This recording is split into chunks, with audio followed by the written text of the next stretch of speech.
नमस्कार मित्रांनो, संजय गांधी निराधार योजनेबद्दल एक अत्यंत महत्त्वाची माहिती आलेली आहे व माहिती काय आहे संपूर्ण आजच्या या व्हिडिओच्या मार्फत आपण बघणार आहोत। खूप महत्त्वाचं आहे, तर तुम्ही हा पूर्ण व्हिडिओ बघा।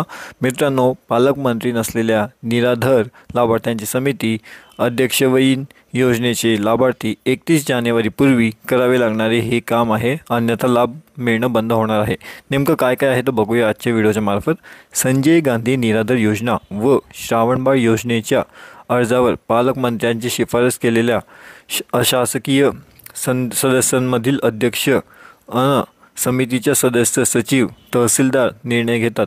मात्र पालकमंत्री नसलेल्या लाभार्थी अर्जांवर तहसीलदारांना निर्णय घ्यावा लागत आहे। तर मित्रांनो, माहिती काय आहे तर सोलापूरमधून ती संजय गांधी निराधार योजना व श्रावणबाळ योजनेअंतर्गत वार्षिक उत्पन्न 21,000 रुपये असलेले सर्व प्रवर्गातील लाभार्थी आणि 50,000 रुपयांत वार्षिक उत्पन्न असलेल्या दिव्यांग लाभार्थी अर्ज करू शकतात। त्यांच्या अर्जावर पालकमंत्र्यांची शिफारस केलेल्या अशासकीय सदस्यांमधील अध्यक्ष समितीचे सदस्य सचिव तहसीलदार निर्णय घेतात। मात्र जिल्ह्याचे पालकमंत्री निश्चित न झाल्याने लाभार्थ्यांच्या अर्जावर तहसीलदारांचा निर्णय घ्यावा लागत असल्याची वस्तुस्थिती समोर आली आहे। जिल्ह्यात संजय गांधी निराधार योजनेचे 73,000हून अधिक लाभार्थी आहेत, तर जिल्ह्यातील 1,05,520 लाभार्थी श्रावणबाळ योजनेचे लाभ घेत आहेत। निराधार योजनेतील लाभार्थी केलेल्या अर्जावर निर्णय घेण्यासाठी तहसीलदारांवर स्वतंत्र समिती कार्यरत असते। त्या समितीत गटविकास अधिकारी, महिला प्रतिनिधी, अनुसूचित जाती जमातीच्या प्रतिनिधी, दिव्यांग प्रतिनिधी असे सदस्य असतात।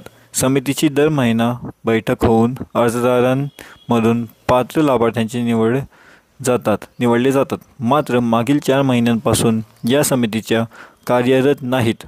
पालकमंत्री निश्चित नसल्याने अद्याप ना सोलापूर शहरातील समितीसाठी ना तालुक्यातील समितीसाठी अशासकीय सदस्य किंवा अध्यक्षांची नावाची जिल्हा प्रशासनाकडे प्राप्त झाली।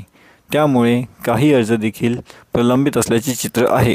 समितींच्या अशासकीय अध्यक्ष नाहीत। संजय गांधी निराधार योजना व श्रावणबाळ योजनेतील अर्जदारांच्या अर्जाची मंजुरी देण्याचा प्रत्येक तालुक्यात स्वतंत्र समिती असते। तेथील तहसीलदार समितीचे सदस्य सचिव असतात व अध्यक्ष अशासकीय सदस्य असतात।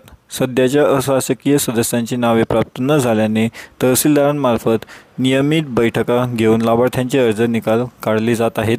शासनाच्या सामाजिक न्याय व विशेष सहाय्यक विभागाकडून संजय गांधी निराधार अनुदान योजना व श्रावणबाळ योजनेतील लाभार्थ्यांना दरमहा 1,500 रुपये अनुदान दिले जाते।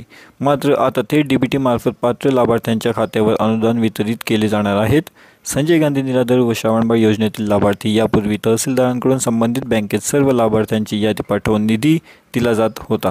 तो निधी बँकेकडून संबंधित लाभार्थ्यांच्या खात्यात वर्ग केला जात होता, परंतु आता अनुदान बँकेच्या खात्यावर थेट DBT मार्फत जमा होणार आहे। त्यासाठी दोन्ही योजनांच्या लाभार्थ्यांकडून आधार कार्ड आणि मोबाईल क्रमांक संकलित करण्याची प्रक्रिया सुरू करण्यात आलेली आहे। त्यासाठी लाभार्थ्यांची हयात प्रमाणपत्र, बँक पासबुक, आधार कार्ड, मोबाईल नंबर अशी कागदपत्रे संबंधित तहसील कार्यालयात, संजय गांधी निराधार योजनेच्या शाखेत अथवा गावाचे तलाठी अथवा ज्या बँकेमधून योजनेचा लाभ घेत आहेत त्यांच्याकडे 31 जानेवारीपर्यंत जमा करायचे आहेत। तर मित्रांनो, व्हिडिओ आवडला असेल तर व्हिडिओला लाईक करा व आमच्या